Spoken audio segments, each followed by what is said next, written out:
Welcome to In Studio from Simply Timeless. I'm Jay Daniels. It's a pleasure to be with you. Over the years, there have been a number of jazz recordings of popular country music compositions, but recently, West Coast-based vocalist Staci Griesbach embarked upon a particularly unique project.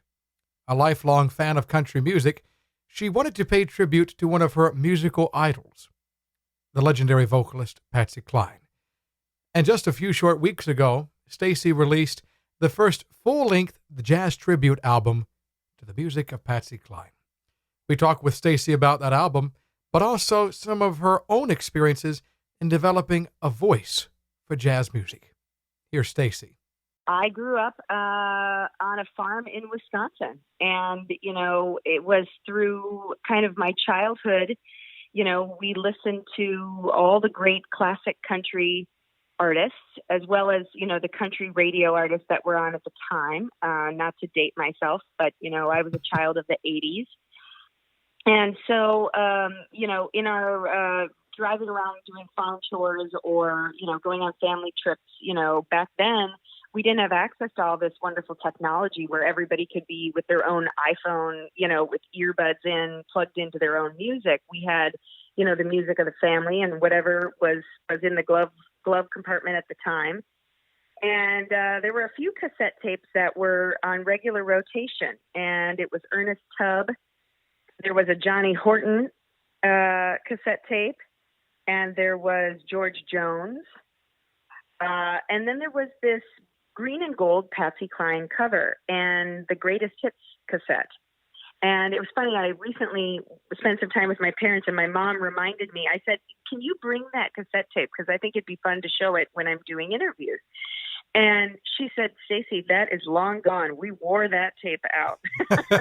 Yeah. But yeah, so I grew up on country music. I mean, it was, country music was something that was, that was the radio. There wasn't a minute that went by as a child or even now that I don't have the radio on. I'm a huge fan of terrestrial radio and satellite radio. And I just love the format. I would, as a kid, again, we didn't have, recorded music that, that when the CD came out, that was a huge deal. But before that, I would take my little cassette tape recorder that I got for Christmas, and I would sit in front of the radio, and I would actually tape my favorite, songs from the Country Countdown or whatever. And so country music was always part of my roots and my upbringing for my entire youth. Let me ask you a personal question. You listen to country music, you grew up on the farm. Would you say that when you were growing up that you were a country girl by chance?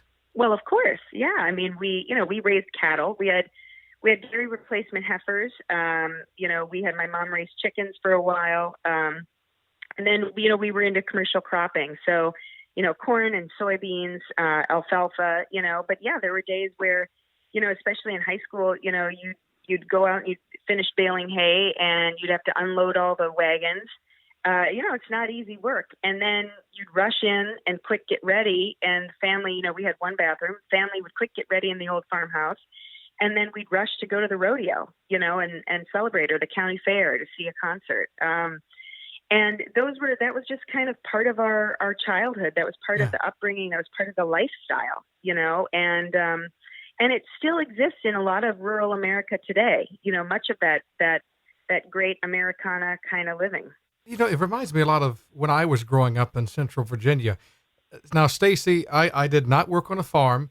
We did not have cows. We did not have chickens, although since I moved away, my mom and stepdad, they've raised chickens. They've, been able to have a lot of their own food on the family property. That's nice. A lot of people who grow up in that sort of setting, though, you know how it's been with tradition. When you grow up in a small town like that, whether it's on a farm or anywhere in this sort of country environment, the old tradition was that you would go to school, you would find work in town, you would stay there the rest of your life, and then pass it on to the next generation. But that's not exactly what happened with you. In fact, you stayed in Wisconsin for a number of years as you were growing up, but over the years, you tended to venture out west. I did. Well, the West was calling, this world of entertainment. I mean, I always grew up watching the award shows and I grew up playing piano. I started when I was about 7. I picked up the alto saxophone in school. I played jazz band and our swing choirs. And then I went to the University of Wisconsin-Madison, where I performed as part of a Wisconsin singers performing group. And we were 16 singer-dancers in a 9-piece band, and we traveled around the state throughout my college, my 3 years of my college career. And it was Friday, Saturday night shows, Sunday shows. So they were full weeks. You'd go to school during the week, and then you'd have your performances on the weekends. And we did everything. We were a full company performing like someone, like a touring group that would in Broadway. We had a company manager. We had someone in charge of props and costumes. And that was really kind of something that kind of bit me. I guess really it was my senior year in high school. I was co-narrator of Joseph and the Amazing Technicolor Dreamcoat. Yeah. And, I really loved performing because it gave me an opportunity to emote and to share connection with the audience. And, I was kind of bit there and went into the college and performed there in Madison. And then when I knew I always wanted to perform, but, at 21, when you graduate, you're kind of forced with, okay, I had the benefit of studying journalism and, having this potential career in PR. I had an internship that was with a world-class public relations agency. And so, when I came out to California, in one day, I would interview at an agency, and then I would go audition for a cruise line. And it became this kind of question, okay, am I going to take the traditional route, or am I going to try and do performing? And, I think, I don't know what the answer is in that, or what the reasoning or rationale is in those decision-making times. But, for me, it was probably easier to take the more traditional route, and I had to pay off my college debt. And, that was something that I knew I could do, right? Performing was something that was a little more emotionally connected, and it was a little bit more risky. And so, at 21, I decided to go the career route. And I worked here for like I said, Fleischman Hillard, this amazing world-class PR firm. But I always performed on the side. I took gigs in Sacramento. It wasn't in jazz. It was more, the kind of musical theater and Broadway. And when I moved to LA, I got involved with Sony Pictures, and I started my career there. I worked for 15 years at Sony Pictures and ran a publicity division for the home entertainment division of the studio. But alongside that, I got involved in the Santa Monica vocal jazz group. And through that, started taking lessons with Michelle Weir, relearning the piano to, figure out my 2-5-1 chord progressions and be able to play a few of those wonderful jazz standards. And from there, it naturally progressed to getting a gig at a local hotel for about 2 years.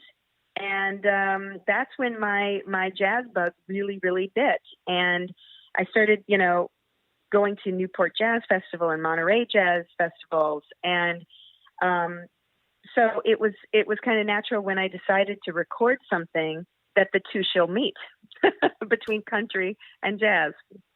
We're speaking with Staci Griesbach here on In Studio from Simply Timeless, as she just recently released the album My Patsy Cline Songbook. And I think it's also a meeting of your time in California, being exposed to the jazz music there, certainly, and connecting that with your childhood in Wisconsin.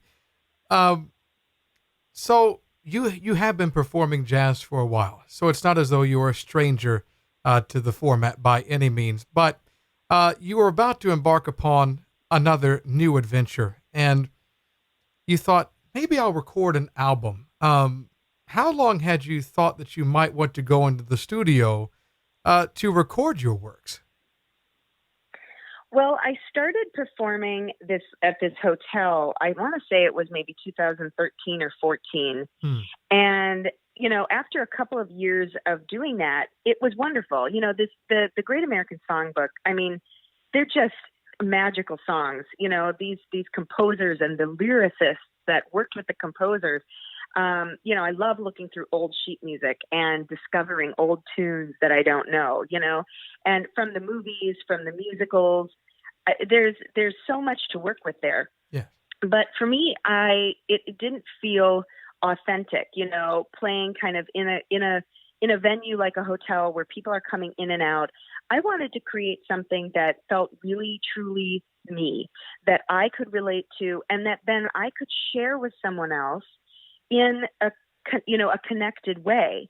And I realized that just doing these gigs, every Friday night or whatever, every other Friday night, I wasn't necessarily feeling what it was that really drove me into music in the first place. And so I started thinking about what is it that I want to do, and record.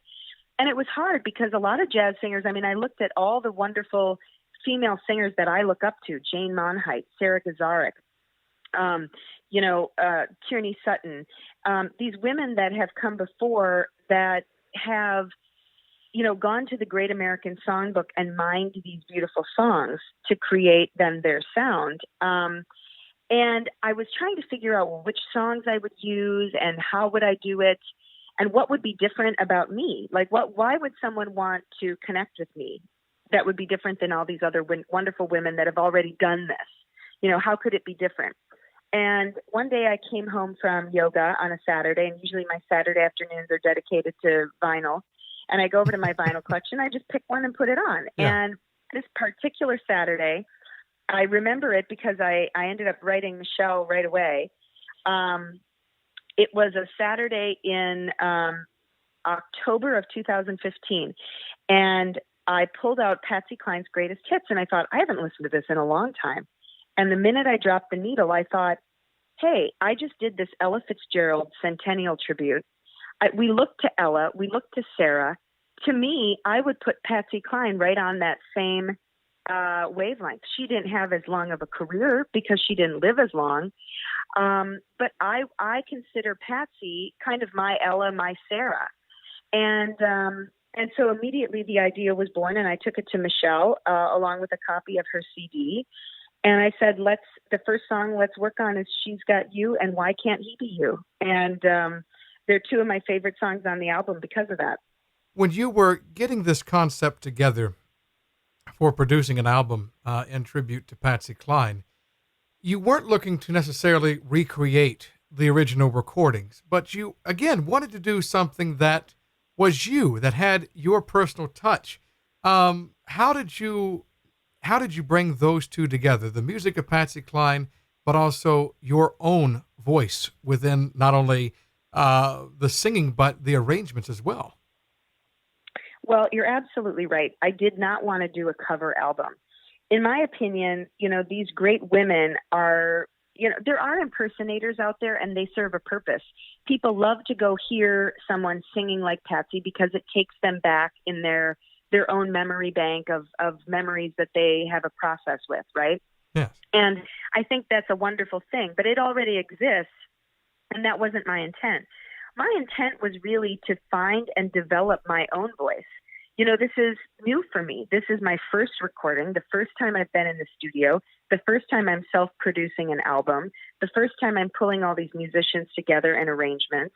And so, through this process, much like Ella and Billy and Sarah have taught a lot of women that have grown up before me in jazz, I'm just using a different icon and someone that connects with me more on a personal level, being Patsy Cline.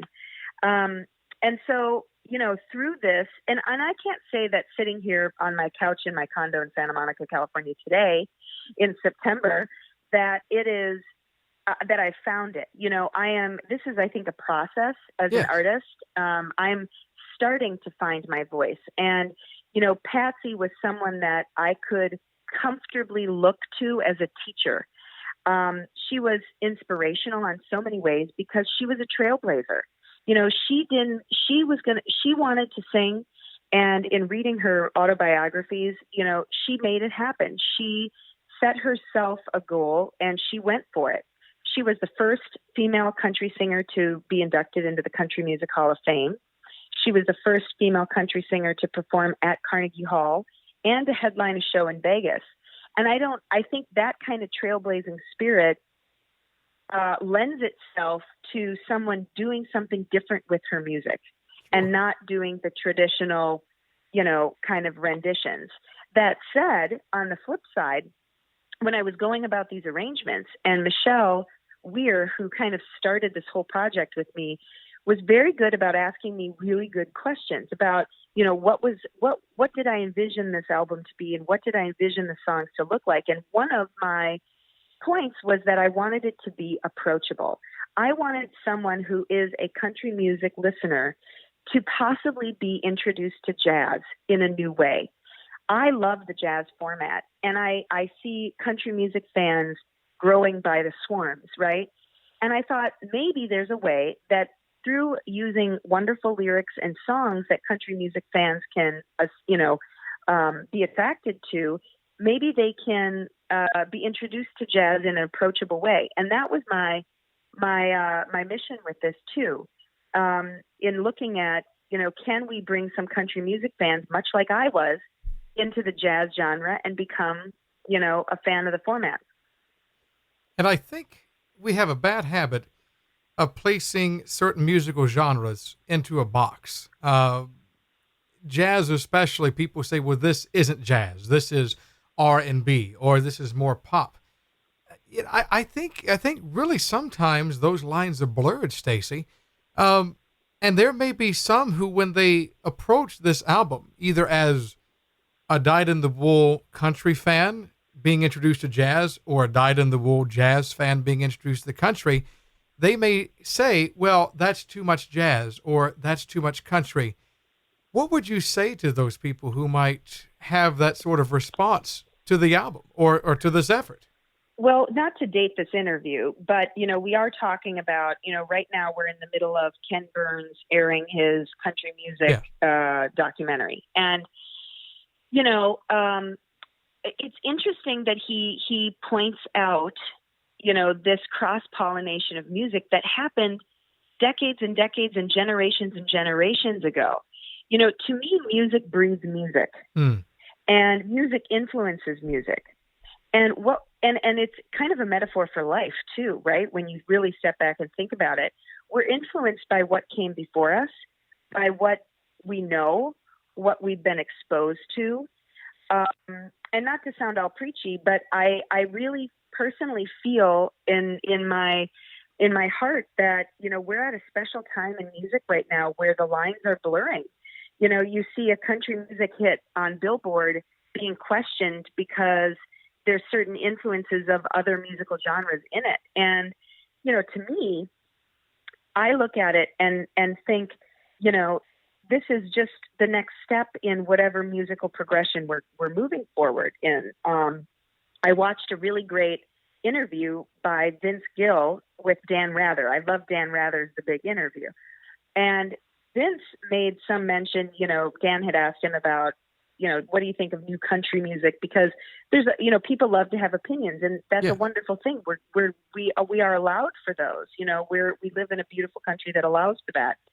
And I think Vince made this comment that, listen, I don't know if, the Merle Haggards of the world were really hip to what Vince was doing when he came up, or that the Jimmy Rogerses would have been hip to what Merle was doing, even though Merle, cites Jimmy Rogers as a major influence on him. I think it's kind of natural for one generation to look at the next upcoming and question what it is, because it's different. It's unique, and it shows progress to me in music.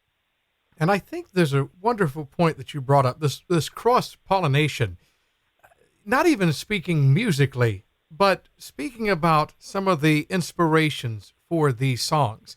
Think about like Billie Holiday for a moment, from, say, the 30s and the 40s. Gloomy Sunday, Strange Fruit. Mm-hmm. Those songs came right out of some of the darkest moments of life, trying times. And sometimes it's hard to connect with certain songs, especially as a performer, because you haven't been in that particular situation yourself. But think about it, though, Staci. And I think you brought this up in your description of kind of drawing jazz and country together. A lot of jazz songs and a lot of country songs, whether musically they may be dissimilar, you think about the inspirations and the backstories for a lot of these songs. They come from struggle. They come from real life experience. And I think that's what really makes what you're doing very special, because some people may know the experiences that Patsy Cline had to go through, and I hope that you haven't had to go through many of those. But I think jazz lovers and country lovers alike can understand that this is music that speaks directly to life. And that's the similarity with jazz. When you look back at these great standards that we call standards from the American Songbook, you look at those lyrics and you read them. The lyrics tell a story, and people can connect to them. The melodies go somewhere, and they provide an opportunity for the singer to really showcase what they can do, and they're melodic and they're easy to sing along with. And then, the rhythms and the beats that you can create with jazz throughout the different styles, and the fact that there's freedom. And I think that's what attracted me to jazz at the beginning, is that there's so much freedom with the format in terms of, creative expression. And I think there's a little bit that, again, both sides of the genres can learn from each other, and not that one is better or worse or more creative or less creative than the other. I think they both complement each other very well. And, when working with, I worked with some amazing arrangers on this album. Tamir Hendelman arranged 6 songs. Jeremy Siskind arranged 2. Josh Nelson, Michelle Weir, we've talked about. And then I actually went down to Brazil and worked with Celia Vaz as part of Nielsen Mata's Samba Meets Jazz workshop. And we arranged 2 Brazilian bossa novas. And so to me, the opportunity of looking at Patsy's catalog, which was kind of daunting, because originally I had like 45 songs on the list, and I knew I had to pare that down. It was kind of an exciting opportunity to see what songs would make sense in what genre or in what feel. And it was a little bit like a playground. I mean, that was actually the most fun part of the entire process, was sitting down with the arrangers, coming in with an idea, sitting down with the arrangers, and actually watching something, be put from my mind onto a piece of paper and then go into the studio. I mean, that was the most fun and the part that I had the most enjoyment out of. You're listening to In Studio from Simply Timeless. Our special guest this week, our dear friend Staci Griesbach, who has released the album My Patsy Cline Songbook. There were some variations on songs. In fact, there were some cases when I was listening. I'm thinking of Strange, for instance, which is typically bum bum bum bum bum bum. An easy, almost a samba feel, and it's taken like as a rumba, and it's taken as a straight up tempo swing in this particular case with your arrangements. Would you say that you took some risk in not only releasing the album but also with some of the arrangements that were made with this? Well, I don't know if risk, I think the bigger risk for me was, coming out of my comfort zone and doing the project, committing to it and, being vulnerable enough to put my voice on record and release it. I think that was, to me, more of the riskier part of things. I think creative expression is a beautiful thing. And like art, and music, we gravitate towards different arrangements or different feels or different voices.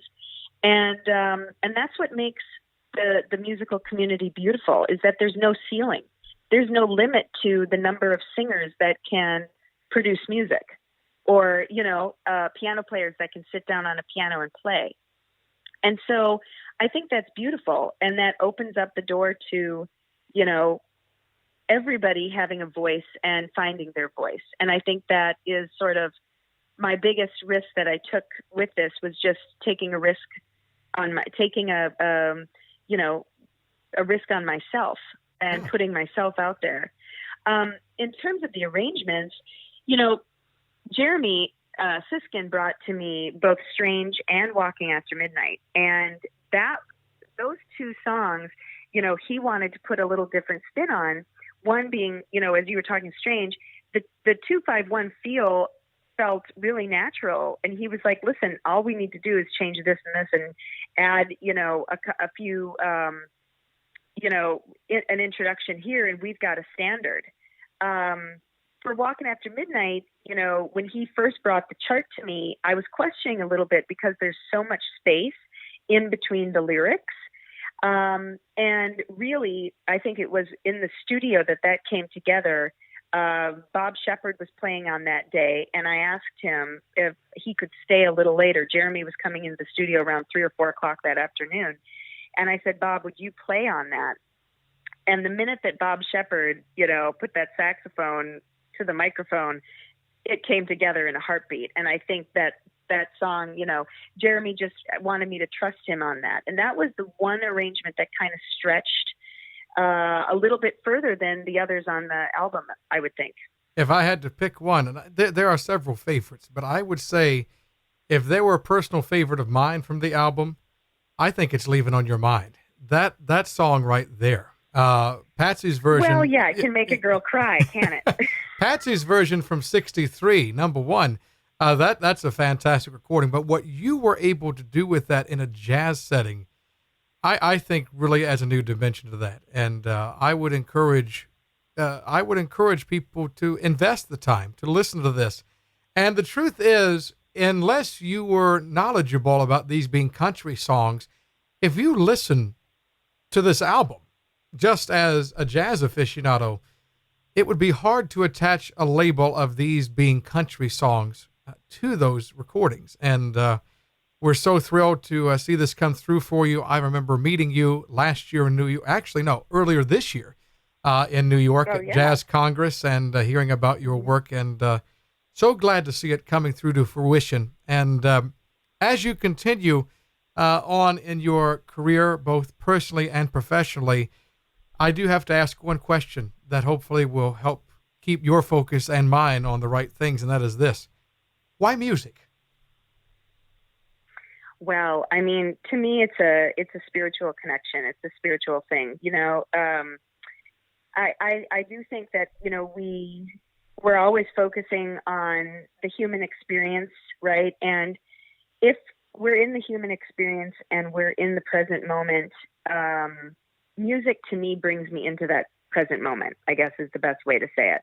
And, when I'm sitting at the piano focused on rehearsing or practicing something, or I'm performing a song and I'm in the moment, I feel very connected. And I think, to me, music is a very spiritual process. And it also is, for me, like I was saying earlier, an opportunity to kind of share my emotions and connect with people. I think that's why I don't know why other people do it, but I can only speak for myself. But that's why I'm interested in it. Sharing an experience, connecting over something that's, loved or shared among two people or an audience and a performer, I think is a beautiful thing. And so that's why music. Staci Griesbach, our in-studio guest from Simply Timeless. Her new release is called My Patsy Cline Songbook, and you can find more information about the album and also upcoming performances by visiting her website, Staci, Staci, Griesbach, Griesbach, StaciGriesbach.com. Our special thanks also to Carrie Gaffney for her help in making this interview possible. Until we meet again, my name is Jay Daniels, and I hope that you have a wonderful week ahead. Thanks for joining us in studio.